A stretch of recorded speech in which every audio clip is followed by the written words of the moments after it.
Hello, everyone. We are live now. What are we here today for, sir? This was a proposal last time we were playing. I am going to show you some cards. There's going to be no context. I'm just going to tell you what it does, read it out for you. If Oracle text needs to be read it, I'll read you that. And then I will ask you whether you think this card is good or bad. It's not gonna be like, it's good sometimes, but it's bad like most of the time or whatever. Like in between answers, it's gonna be mostly binary answers, good or bad. And it'll be contextual in the sense of right now. So like the card is good right now, today in 2024.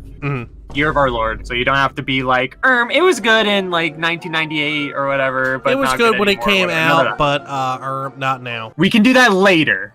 But right now, good or bad. All right, well, I'm going to switch over, and oh wow, a blank screen. Who'd have thought? Just want to say a quick thank you to all the Patreons and people that support me behind the scenes. If you want to join, it's $3 a month, the lowest I could set it, and you get behind the scenes footage, pictures, and thumbnail ideas, and I get asked feedback all the time. So feel free to go check me out on Patreon. Let's see how many points you get. There's 15 slides but 14 cards. All right, we'll see if you studied, Joe. I ain't studied for shit. It is the best that you haven't done any studying, but you have a little bit of you have card knowledge, just not magic. So this will be good. Oh yeah, Weiss Semi-Pro Learns magic. Let's do this. Yeah. First card, Ancestral Recall. Draw 3 cards or force your opponent to draw 3 cards. For 1 blue mana. All Instant speed. Is this card good or is this card bad? Well, I mean, I feel like it depends on what you're trying to go for, because to me, I feel like it could be good, because you can force your opponent to draw stuff and deck the deck out faster, especially if you're near the end, if you're playing regular format. If you're in a deck that forces your opponent to draw and go through their deck faster, yes. I'm going to stick with yes. I'm going to stick with it's good. That is a fascinating answer. Okay, so Ancestral Recall is part of the Power 9. Power 9 is considered by most people to be the strongest cards ever printed. It is tier 0 cards, best things out. 1 mana draw 3 has never been surpassed in power. That level of card advantage has been shown to be way too strong. This card is only legal in 1 format, and it is restricted as well at 1 card. Understandably so. I did like that you bring up that you can also make your opponent draw cards, because yeah, that is actually like a random upside that can happen occasionally. Drawing 3 for 1 mana instant speed is still today in 2024 absolutely fucking bonkers. It is an insane magic card. Same reason why Pot Agree is insane in Yu-Gi-Oh! Card advantage at such a cheap cost is just very, very powerful. Some people say this is the strongest card in Magic, period. It's arguable, but it's definitely in the top 5 strongest cards ever printed. Okay. Wood Elemental, 3 and 1 green. So it's a 4 cost. Yes, it's a 4 cost creature. I'll read you the oracle, essentially, of what this old text is trying to say. Its power and toughness is going to be set to the number of untapped forests you sacrifice when this comes into play. So you cast Wood Elemental, you have to sacrifice untapped forests equal to the amount of power and toughness that you want it to be. So is this card good? When you're sacrificing, you're throwing it to the graveyard, essentially. Graveyard, right? yes. Yeah, this is awful. Yeah. You're sacrificing how you pay things. Yeah.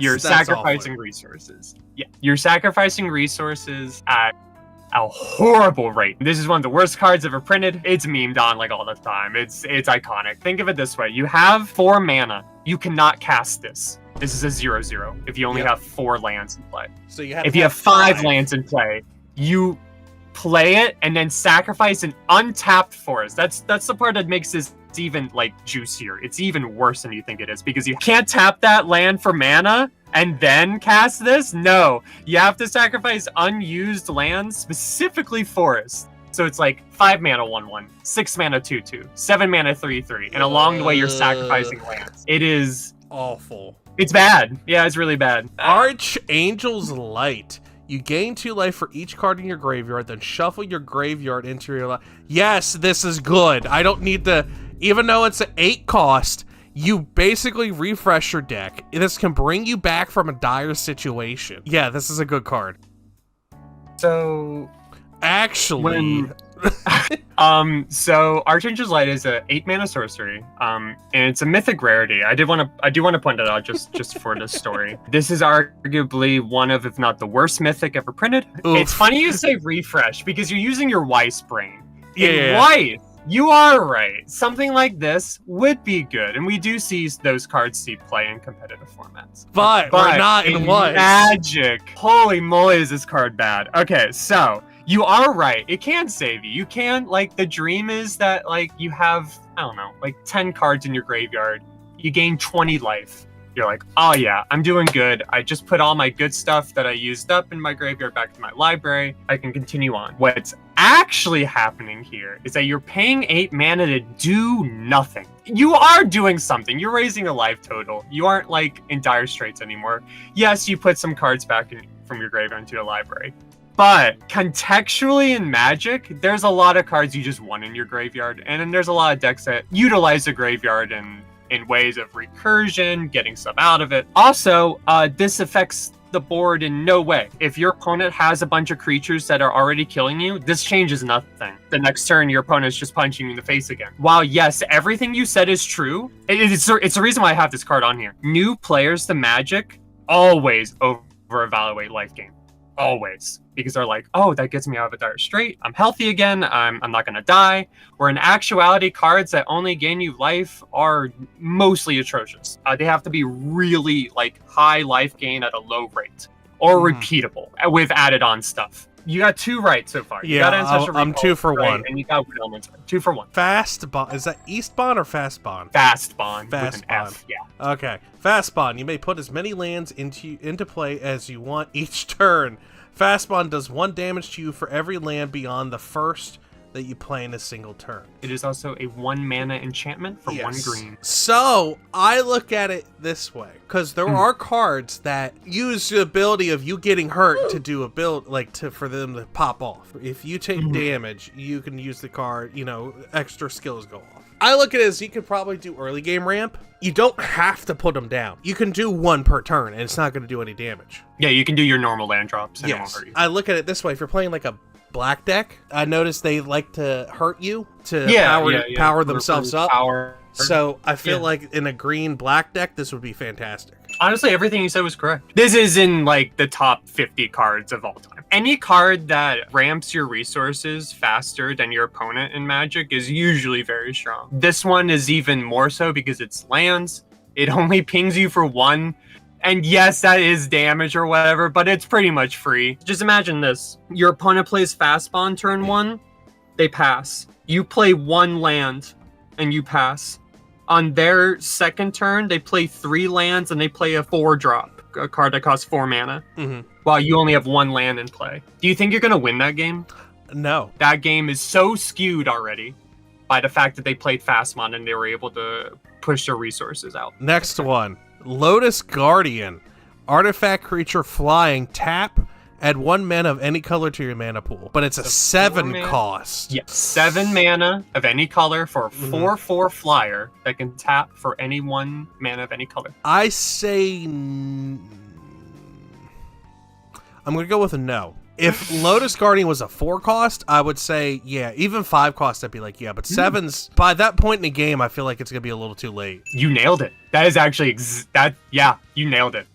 Yeah, at 4 cost, it would actually be pretty solid. It'd actually be very good. Yeah, this card sucks. Yes, it's a 4/4 flyer, which is, it's not, like, embarrassing, but it's not winning you the game immediately. And the idea that you're going to be using this to tap for mana is very silly, because you already have 7 mana.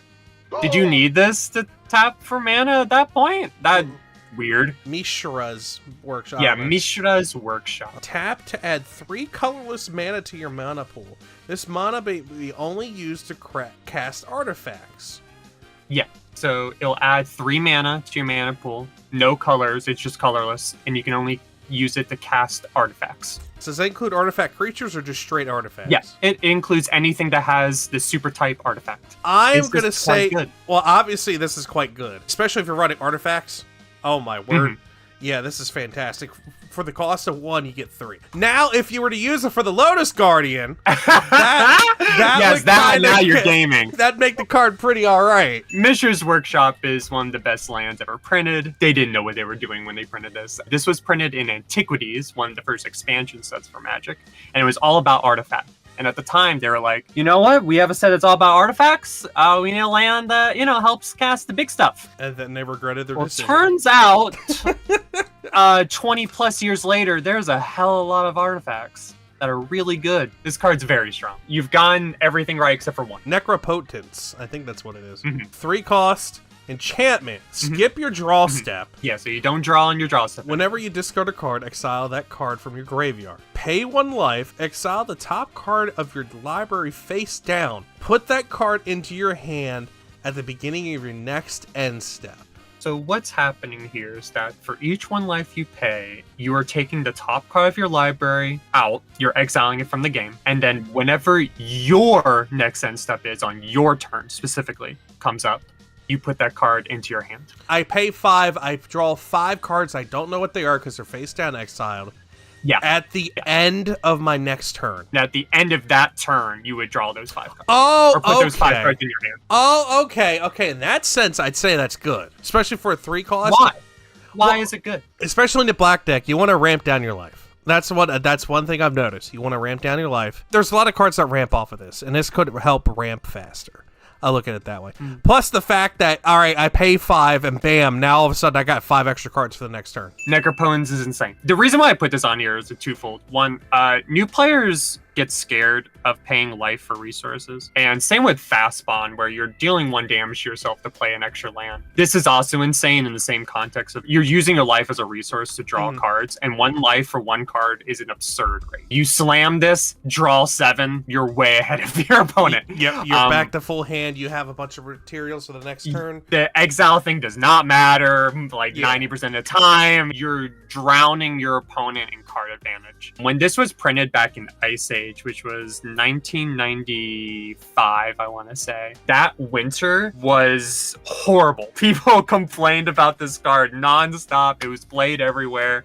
Every tournament list had this card being played. It is extremely powerful and still powerful today. Scab Ruinator is a creature zombie horror. It's a 3 cost, 1 generic or anything, and 2 water. As an additional cost to Scab, exile 3 creature cards from your graveyard. Flying, you may cast this from your graveyard. So when you cast this, no matter if it's from your hand or from graveyard, you have to also exile 3 creatures from your graveyard. But it is a 3 mana 5/6 flyer. We're getting into harder territory, by the way.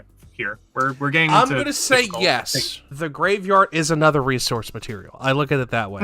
Those creatures are already out of play. And I don't think blue has anything that can bring creatures back, if I remember correctly. I don't remember. Even if you were to play this, you could play it again. You can get a 2/4. You can get a 2/4 from it. But the only limit is your creatures. When this was spoiled for Innistrad, the set that this was from, that was back in, I think, 2011. It was very hyped. I don't know what the pre-sale numbers were, but I think it was like pre-selling for like $25, $30. It was very high. It was actually one of the most popular cards purchased, and people were very high on it for the exact reasons that you just stated. It's cheap. It's a big flyer. It recurs itself. You can cast from the graveyard. That's so good. That's all true, but this card did nothing. It saw 0 play.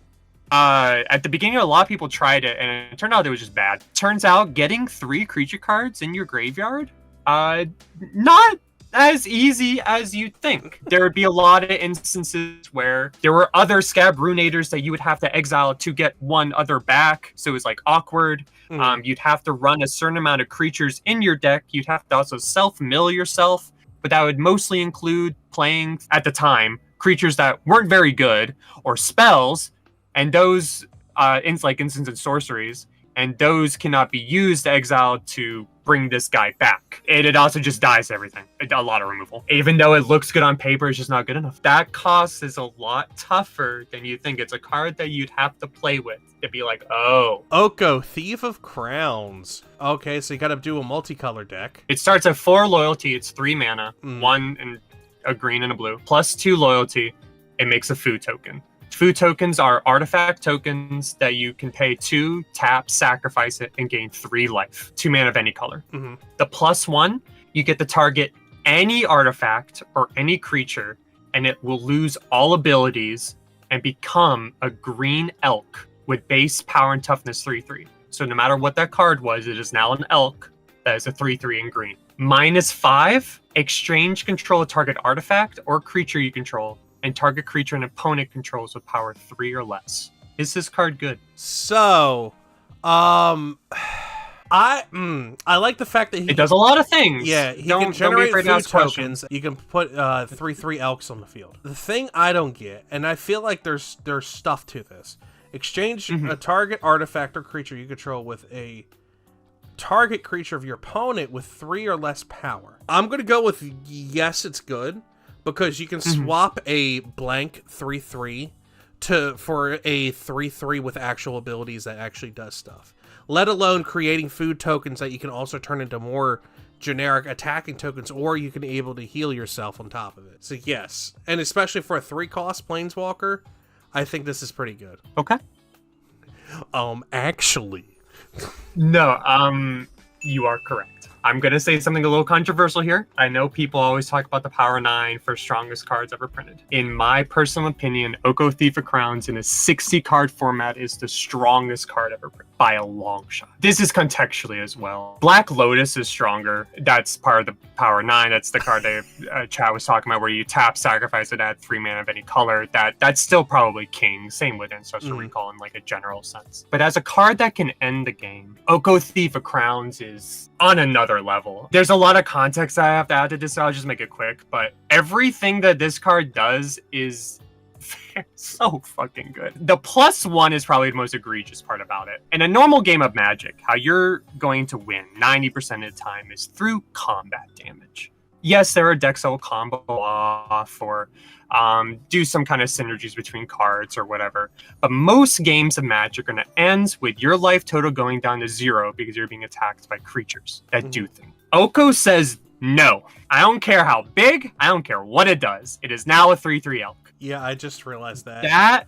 That ability it's absurd what it did to formats where it was legal in. This card was standard legal. It came in a standard set. It wasn't like a specialty set or anything, so it was legal in every format that it could be legal in. It's banned in every format except for Vintage, and rightfully so, because it completely destroyed any deck that wanted to play creatures. And turns out most Magic decks are built around playing creatures. What? Also, on top of that, it can randomly target artifacts. On top of creature decks being negated, it negates artifact decks. So it's like, what else is left after that other than like combo, I guess?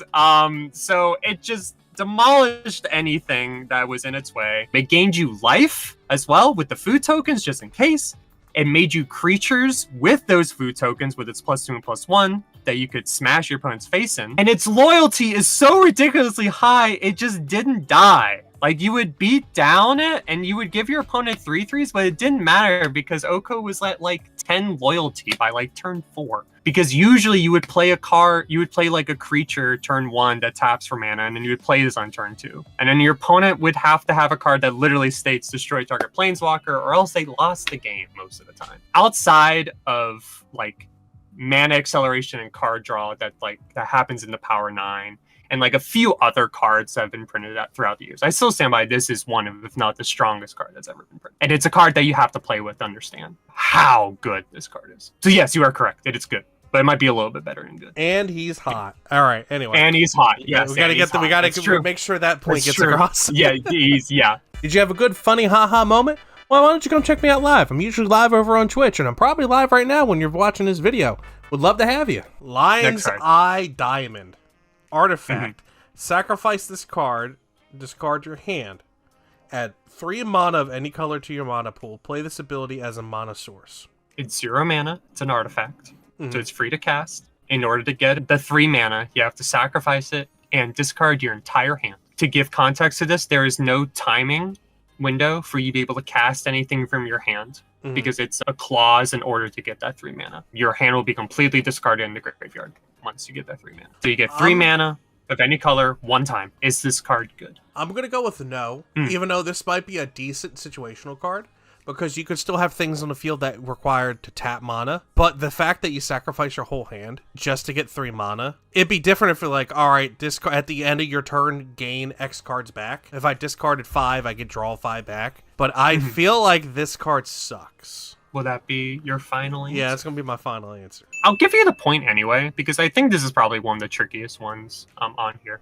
You are correct in the context of that's how people felt, and they were right when this card was printed. This card was like a bulk rare when it was printed. People thought it was laughable. It's a fixed version of Black Lotus, essentially. Black Lotus does the same exact thing, except you don't have to discard your hand, so it's like infinitely better. However, as the years gone by, graveyards have just become a second hand due to a lot of different cards, and this card is just Black Lotus with context. So you were correct in there is contextual parts where this will be good, and so this card is very good, but it is with context of there are other cards that made this card. It was really bad when it was printed and for a few years after that.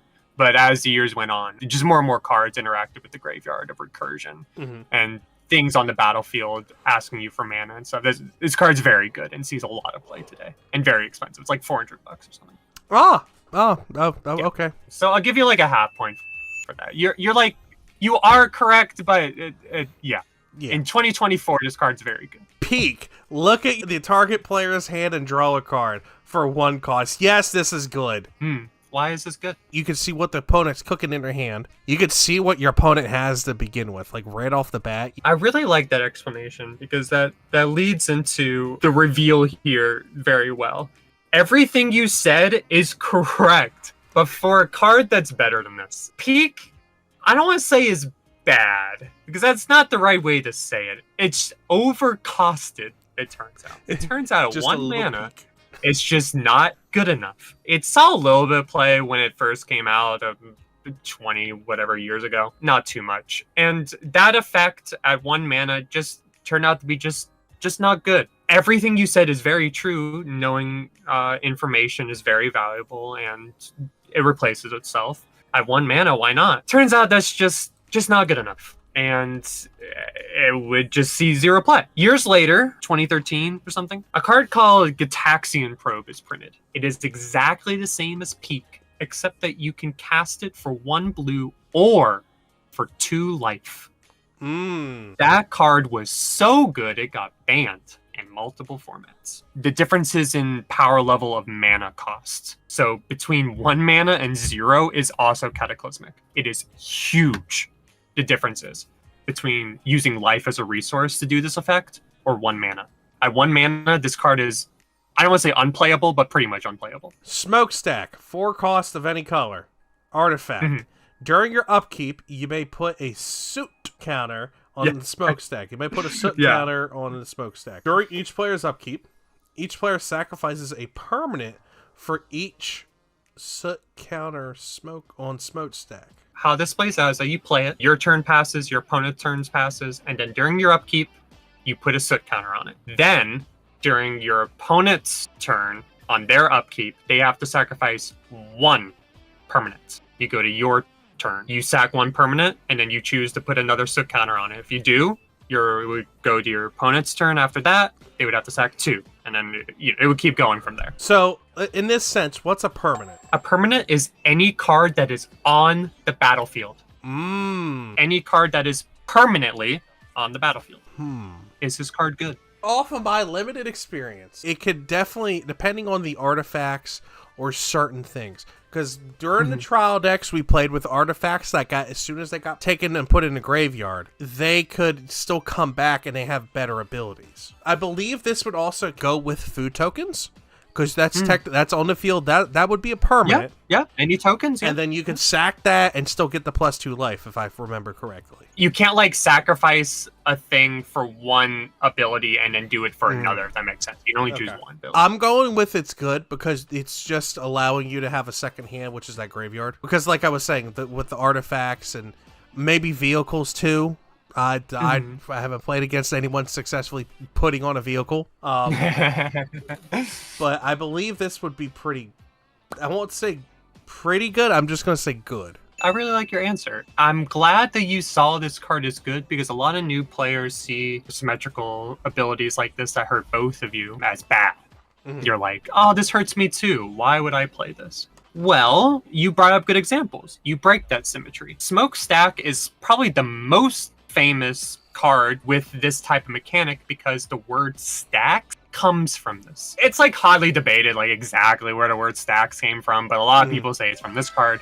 So if you've ever heard the term stacks, this is where it comes from. It is a term used for shutting down your opponent from doing anything, usually punishing them in some way, and usually it's cards that are symmetrical, but you break the symmetry. A good example that you brought up was food tokens. Say you have a bunch of tokens to sacrifice that's just lying around, while your opponent doesn't, and they have to sacrifice a land or their creatures. You are much more on resources than they are. You built your deck around Smokestack. They did not. Smokestack saw a lot of play when it was first printed, and pretty much any format that it could still be viable is still see a little bit of play. It's not the insane powerhouse that it once was, but it's an iconic card that is still good and powerful today. Tybalt the Fiend Blooded. Planeswalker, 2 fire with 2 loyalty. You get a +1, draw a card, and discard one at random. -4, Tybalt deals damage equal to the number of cards in your target player's hand to that player. -6, gain control of all creatures until the end of turn. Untap them, and they gain haste until the end of the turn. So they can immediately attack, correct? Yeah. Is this card good? It does a lot of things. So, like, that last ability is fantastic. Don't get me wrong. But the problem is getting him to that point, because that's 1 turn +1. 1 turn +1. That's going to be 4 turns, and a lot can happen in 4 turns. So I'm going to go with no, for the simple fact that it takes forever to build up. Don't get me wrong, that last ability is fantastic. That could be a game changer, too. Is that your final answer?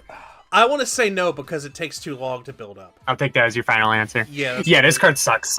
This card's really bad. So this is another card that was really hyped when it came out and was spoiled. It's a 2-mana Planeswalker. They've never done that before yet, and I was like, wow, that has to be really strong, right? That has to be really good. Turns out, yeah, you are right. That takes forever. 4 whole turns without this getting hit at all? Yeah, that's not happening. Yeah, that's not happening. And also to get there, you have to draw a card and then discard a card at random.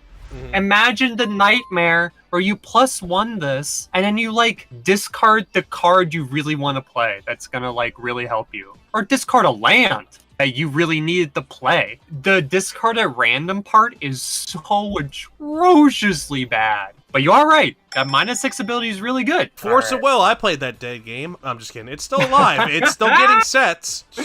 We just don't have it here. Somehow, yeah. 3 cost, 2 blue. So 5 cost overall. You may pay 1 life and exile a blue card from your hand rather than pay this. So you can just pay 1 to play this, and you can counter. Yes, this is good. Exile another. You have to exile another blue card from your hand. Still, that's good. You could just counter. Pay 1 life and discard a card which could potentially be very useless to counter a target spell. Yeah, I feel that is good. Yeah, this card's good. You got it.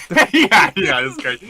Not only is card good, it's probably one of the most iconic and most important cards ever printed in Magic. In older formats, this card single-handedly makes sure that combo never truly becomes like a tier 0 deck. That insane combo decks that try to win the game on turn 1, turn 2, or whatever. This card makes sure that that cannot become too good. Yes, you are going down 2 cards for 1, so it's card disadvantage. But to stop someone from winning the game, you do that all day. It's pretty good. Yeah, it's insane. Yeah, Magic would not be what it is today without Force of Will. It is extremely iconic and important card. Well, how did I do? I think you did pretty good. So you got 3 wrong out of 14. Out of 14, yeah. So I don't know what percentage that is, but like, I don't know. Let's pull out the good old calculator here. I can do math. 21%. So I got 79%. You got 79. Right? It's passing. Okay. C's get degrees, baby. C's get degrees. That's pretty good. Chat, can we give this man a clap? Just one. Just one single clap. I hope you enjoyed that. That was super fun. I'm curious on how I'm gonna label this. It's updating. All right, well, arena's updating. All right, fantastic. Oh, nice. Yeah. So, Chad, we're gonna play a little bit of Arena now.